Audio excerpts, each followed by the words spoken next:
इसको रोको तो। रुक रुक रुक साले। नमस्कार दोस्तों, मैं हूं प्रतीक। स्वागत है आप सभी का मेरे चैनल पर। इंडियन रोड्स पर चलते समय अगर आप लोगों की हरकतों पर ध्यान न दो या फिर चीजों को ऑब्जर्व करते हुए ना चलो तो कहीं ना कहीं इसमें आपका नुकसान है। मैं रिसेंटली दिल्ली से मुंबई की तरफ ट्रैवल कर रहा था और इस ड्यूरेशन में मुझे इन रोड्स पर बहुत सारी अलग अलग चीजें देखने को मिली। जैसे लोग कहीं से भी चले आ रहे हैं, उनको बिल्कुल भी सेंस नहीं होता है कि हमें किस लेन में चलना चाहिए, लेन चेंज करने के पहले इंडिकेटर देना चाहिए, और किस लेन में हमें स्लो चलना है, किस लेन में हमें तेज चलना है। ये भाई साहब देखो अपनी बाइक को लेकर ओवरटेकिंग वाले लेन में चले आ रहे हैं। इस एक्सप्रेस वे पर बाइक चलाना अलाउ नहीं है, तो भाई ने सोचा क्यों ना हम इसे पैदल ही घसीटते हुए लेकर चले जाएं। इसके अलावा भाई इन रोड्स पर कुछ और भी चीजें देखने को मिली जिसके वीडियोस डाउनलोड नहीं हुए। जैसे कोई भी मीडियन में खड़ा होकर रेस्ट कर रहा है, वो अचानक से ओवरटेकिंग वाले लेन में आ जा रहा है। कुछ हैवी व्हीकल के ड्राइवर राइट साइड में चल रहे हैं, ओवरटेकिंग वाले लेन में चल रहे हैं। कई बार हॉर्न देने के बाद भी वो हट नहीं रहे। इनफैक्ट राजस्थान के आसपास एक और सिचुएशन हमारे साथ क्रिएट हुआ जहाँ पर कुछ 4-5 लड़के जिनकी एज वही 20-22 साल के आसपास थी, वो मीडियन से आते हैं, हमारी गाड़ी के विंडशील्ड पर वो कुछ फेंकते हैं। अब वो एग्जैक्टली क्या होता है वो नहीं पता। हालांकि विंडशील्ड पर वो चीज आकर लड़ती नहीं है, लेकिन अब ये लड़के ये मस्ती में कर रहे थे या जानबूझ कर रहे थे, उसे हम दावे के साथ नहीं बोल सकते हैं। जब ये सारी चीजें हुई हमारे साथ तो मैं उस समय डैश कैम से वीडियो डाउनलोड कर रहा था, और जिनके भी गाड़ी में डैश कैम लगा होगा उनको बहुत अच्छी तरह से पता होगा कि जब भी आप डैश कैम से वीडियो डाउनलोड करते हो तो उस ड्यूरेशन में ये रिकॉर्ड नहीं करता है। हालांकि यहाँ पर मेरी गलती थी। जब भी आपको वीडियो डाउनलोड करना हो तो आप कहीं भी जब रुकते हो चाय पानी पीने के लिए तो वहां पे वीडियो डाउनलोड करना चाहिए। ऐसे रास्ते में कहीं भी वीडियो मत डाउनलोड करो, क्योंकि आपके साथ कब क्या हो जाए कुछ पता नहीं होता है। साथ ही आप अपने यानी रोड वैन्स के 2.5 के डैश कैम की क्वालिटी भी देख सकते हो, और ये अभी प्री बुक हो रहा है। कुछ लिमिटेड लोगों के लिए ऑफर भी है, आप अभी जाओ और इसे बुक करो, जल्दी हम इसकी डिलीवरी आप तक पहुंचाएंगे। खैर, इन चीजों को देखकर आप समझ सकते हो कि हम दूसरों के भरोसे नहीं बैठ सकते हैं। सामने वाला क्या कर रहा है क्या नहीं कर रहा है, हमें खुद अपनी चीजों पर ध्यान देना चाहिए। हमें जब पता है कि इंडियन रोड्स पर ऐसा सिचुएशन क्रिएट होता है, लोग इस तरह से ड्राइव करते हैं, तो हमें सतर्क रहना चाहिए। बिल्कुल ऐसा ही एक इंसिडेंट रिसेंटली लखनऊ से मिस्टर सत्यम ने शेयर किया है। यहाँ पर हुआ क्या कि भाई लखनऊ के शहीद पथ पर ट्रेवल कर रहे थे। मैंने रिसेंट के एक वीडियो में आपसे बताया था कि किस तरह से यहाँ पर सिचुएशन क्रिएट होता है। यहाँ पर अभी कंस्ट्रक्शन का वर्क चल रहा है, बीच में रेलिंग्स वगैरह लगाई जा रही हैं। कब ये सारी चीजें रोड पर होती हैं, किस जगह पर होती हैं, किसी को कुछ अंदाजा नहीं होता है, क्योंकि कोई बड़ा ऐसा कुछ वार्निंग साइन नहीं होता है जो दूर से विजिबल हो और लोगों को पता चल सके कि इतनी दूर आगे काम चल रहा है। अब वैसे तो इस रोड की स्पीड लिमिट जो है वो 80 है और ओवरटेकिंग वाले लेन में ही काम चल रहा है, तो नॉर्मल सी बात है ओवरटेकिंग वाले लेन में लोगों की स्पीड ज्यादा ही होगी। यार भाई अपने टाटा टियागो ईवी से इसी शहीद पथ से होते हुए जा रहे होते हैं। सामने की तरफ कुछ गाड़ियां चल रही हैं जो दोनों ही लेन्स में है और बहुत ज्यादा डिस्टेंस नहीं है इन गाड़ियों के बीच में। साथ में टियागो की स्पीड भी ठीक ठाक है और इसी के जस्ट सामने आपको एक टोयोटा इटियोस भी चलती हुई दिख रही होगी। टोयोटा इटियोस के आगे एक और गाड़ी है, एग्जैक्टली वो गाड़ी कौन सी थी वो तो नहीं पता, लेकिन उस गाड़ी का ड्राइवर वो पहले से डिस्ट्रैक्ट था। उसके सामने ये सारी चीजें आई तो तुरंत उसने ब्रेक लगाया और लेन चेंज कर दिया। पीछे चल रहे इटियोस के ड्राइवर भी टाइमली ब्रेक लगाकर गाड़ी को कंट्रोल कर लेते हैं, लेकिन अनफॉर्चुनेटली टियागो के ड्राइवर टाइमली गाड़ी को कंट्रोल नहीं कर पाते और ये सीधा जाकर इटियोस के बैक साइड को हिट कर देती है। अब यहाँ पर आप देख सकते हो गाड़ी की स्पीड कोई बहुत ज्यादा एक्सेसिव नहीं थी, लेकिन ठीक ठाक थी और रोकते रोकते टक्कर हो गया है, जिसके बाद इटियोस का बूट और बम्पर डैमेज हो गया है। इसके ड्राइवर भी उतर कर आए हैं। हालांकि ये कोई बहुत ज्यादा गुस्से में नहीं लग रहे हैं, बहुत ही पोलाइटली बात कर रहे थे। वहीं टियागो के फ्रंट में थोड़े बहुत माइनर से स्क्रैचेस आए हैं, इसमें तो कहीं से कायदे का डेंट भी नहीं पड़ा है।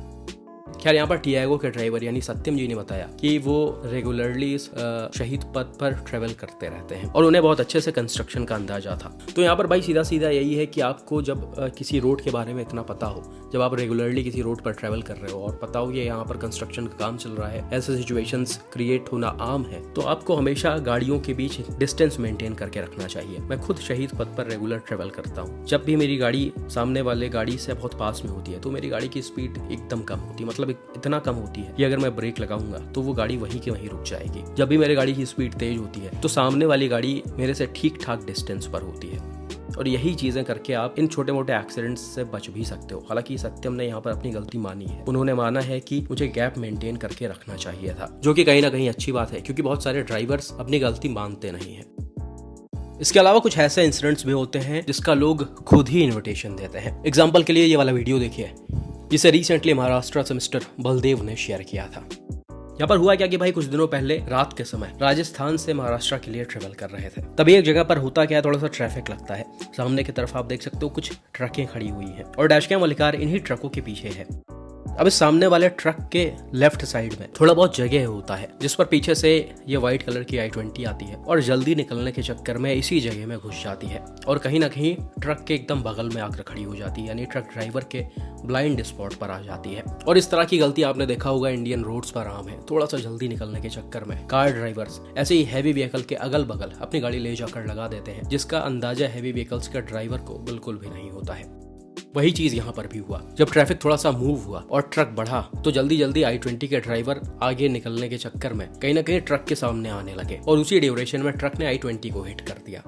हालांकि यह टक्कर कोई बहुत ज्यादा जबरदस्त नहीं था क्योंकि ट्रक की स्पीड बहुत ही नॉर्मल थी, ये अभी जस्ट चली ही थी, लेकिन फिर भी भाई ट्रक का इम्पैक्ट ठीक ठाक होता है, जिस वजह से छोटे गाड़ियों में थोड़ा बहुत नुकसान तो आ ही जाता है, जो कि यहाँ पर भी हुआ होगा। तो जैसा कि मैंने बताया कि ये चीजें आम है इंडियन रोड्स पर, लोग थोड़ा सा जल्दी निकलने के चक्कर में ऐसी गलतियां करते हैं। अब डैश कैम कार के ड्राइवर को क्या ये जगह दिख नहीं रही थी पहले से, लेकिन फिर भी वो लाइन में ही खड़े हुए थे पीछे। उन्हें पता था अगर हम बगल में लेकर जाएंगे तो चीजें हमारे लिए वर्स्ट हो सकती हैं, लेकिन कुछ लोग ये समझते नहीं है और नुकसान करवा देते हैं। हालांकि ये चीजें कभी कभी बहुत ज्यादा बड़ी भी हो जाती है, मतलब टक्कर तो छोटा मोटा होता है लेकिन ये रोड रेज का रूप ले लेती है, क्योंकि अक्सर ही भाई जब बड़ी गाड़ियां छोटी गाड़ियों को हिट करती हैं तो छोटे गाड़ियों के ड्राइवर नाराज हो जाते हैं, गुस्से में आ जाते हैं एकदम से, और उन्हें लगता है कि सारी गलती हैवी व्हीकल्स के ड्राइवर की है। लेकिन ये वाला सिचुएशन जो होता है उसमें 100% गलती छोटे गाड़ियों के ड्राइवर की होती है, जो उनको समझना नहीं होता है और वो मारपीट करने लगते हैं। खैर यहाँ पर एग्जैक्टली क्या हुआ वो तो मुझे नहीं पता, लोग वैसे तो बाहर निकल कर आए थे। यह अगला एक्सीडेंट देखो जिसे रिसेंटली उत्तर प्रदेश से मिस्टर कृष्णा तिवारी ने शेयर किया है। यहाँ पर हुआ क्या कि भाई अपने टाटा हैरियर ईवी से सुल्तानपुर से लखनऊ के लिए ट्रेवल कर रहे थे। ये एक 4 लेन वाला हाईवे है जिसकी स्पीड वही 80 to 100 किलोमीटर पर आवर के अराउंड होगी। अब वीडियो जहां से स्टार्ट हुआ है वहां पर आप देख सकते हो हैरियर के राइट साइड में एक ट्रक चल रहा है जो ओवरटेकिंग वाले लेन में है। लेफ्ट साइड में हैरियर है, ये इस ट्रक को ओवरटेक करने की कोशिश कर रही है और हैरियर के जस्ट आगे 2 बाइक वाले भी चल रहे हैं, जिसमें एक बाइक वाला जो सबसे आगे चल रहा है वो तो सही तरीके से चल रहा है, वो रोड के एकदम लेफ्ट साइड में है, लेकिन दूसरा बाइक वाला कहीं ना कहीं लेन के एकदम से बीच में चल रहा है। अब हैरियर का ड्राइवर जब ट्रक को लेफ्ट साइड से ओवरटेक करते हैं तो उन्हें सामने की तरफ ठीक ठाक गैप दिखता है। उन्हें ऐसा लगता है कि हम इस बाइक वाले के पीछे से राइट लेकर निकल जाएंगे, लेकिन अनफॉर्चुनेटली ऐसा पॉसिबल हो नहीं पाता है। जैसे ही हैरियर ट्रक से थोड़ा सा आगे पहुंचती है और राइट लेने ही वाली होती है, वैसे ही बाइक राइडर जो है वो बाइक की स्पीड एकदम से कम कर लेता है, मतलब बीच रोड पर ही भाई साहब ब्रेक मार देते हैं, जिस वजह से ना चाहते हुए हैरियर के ड्राइवर को थोड़ा सा ब्रेक लगाना पड़ता है और समय से पहले ही अपना लेन चेंज करना पड़ता है। अब जैसा कि पीछे से ट्रक आ रहा होता है तो उसे इतना जल्दी कंट्रोल करना पॉसिबल था नहीं, क्योंकि उसका ब्रेकिंग डिस्टेंस ज्यादा होता है और ट्रक ड्राइवर को इतना अंदाजा भी नहीं रहता कि ऐसे गाड़ी उनके सामने आ जाएगी। खैर थोड़ी सी चीजें ऊपर नीचे हो जाती हैं और ट्रक आकर सीधा हैरियर को बैक साइड से हिट कर देता है। अब यहाँ पर गाड़ियों की स्पीड ठीक ठाक थी, जिस वजह से हैरियर में नुकसान भी काफी आ गया है। आप देख सकते हो उसका बम्पर टूट गया है, टेल लाइट टूट गया है, क्वार्टर पैनल पूरा डैमेज हो गया है, इनफैक्ट पैसेंजर साइड डोर में भी नुकसान देखा जा सकता है। यार यहाँ पर हैरियर के अलावा कोई और गाड़ी होती तो शायद उसमें और भी ज्यादा नुकसान होता, क्योंकि जिस तरह से यह टक्कर हुआ है, जिस तरह से इम्पैक्ट था, आप आवाज सुनकर साफ साफ अंदाजा लगा सकते हो कि यह कितना जबरदस्त था। और 2 दिन बाद का टिकट तो मेरे दिमाग में क्या है?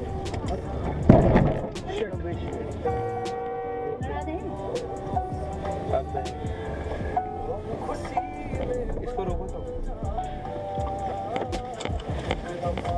रुक साले। और 2 दिन बाद का टिकट तो मेरे दिमाग में क्या है?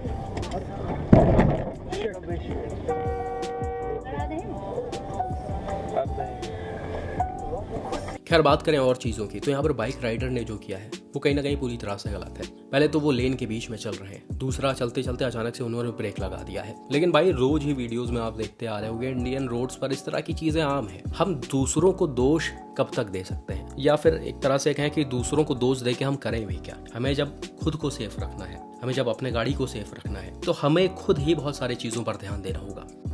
अब जैसे यहाँ पर भाई ने जो किया है हैरियर के ड्राइवर ने, वो थोड़ा सा रिस्की ओवरटेकिंग था। कभी भी ट्रक के इतने पास से आप लेन चेंज करने की कोशिश तो करो ही मत। मान लो बाइक राइडर ब्रेक ना मारता, वो दूर ही होता, तो भी कहीं ना कहीं हैरियर काफी पास से निकलती ट्रक से। आप जब भी हैवी व्हीकल्स को ओवरटेक करो थोड़ा सा आगे निकल जाओ, जब एक ठीक ठाक डिस्टेंस पर पीछे वो दिखें तब आप अपना लेन चेंज करो, वो भी इंडिकेटर देकर। इस तरह से आप थोड़ी बहुत जल्दबाजी करोगे तो चीज़ें थोड़ी सी वर्स्ट हो सकती हैं। साथ में जब भी आपके सामने ऐसे टू व्हीलर्स दिखें तो आप प्रॉपर 2-4 बार हॉर्न ज़रूर बजा दो, क्योंकि इंडियन रोड्स पर जो टू व्हीलर राइडर्स चलते हैं वो बड़े ही लापरवाह होते हैं। तो जब आप 2-4 बार हॉर्न बजा दोगे उनको समझ में आ जाएगा कि पीछे से कोई गाड़ी आ रही है, तो वो खुद ही कहीं ना कहीं साइड में हो जाएंगे और आपको रास्ता देंगे। तो ये सारी छोटी छोटी चीज़ें हैं जिन पर आपको ध्यान देना है इंडियन रोड्स पर चलते समय, और ऐसे वीडियोस को देखकर आप समझिए। और जो गलतियां लोगों से हो रही हैं या जो सिचुएशन क्रिएट हो रहा है, जिस सिचुएशन में उनका नुकसान हो रहा है, कोशिश करो इन वीडियोस को देखने के बाद, इन वीडियो से सीखने के बाद आपके साथ वैसा सिचुएशन ना क्रिएट हो। बाकी भाई आपका इन एक्सीडेंट्स पर क्या मानना है, और मेनली हैरियर वाले एक्सीडेंट में सबसे ज़्यादा गलती किसकी लग रही है, कमेंट करके ज़रूर बताएं। बाकी डैश कैम का बुकिंग ऑन है, अभी जाइए और उसे प्री बुक करिए, उसका लिंक डिस्क्रिप्शन और कमेंट बॉक्स में पिन है।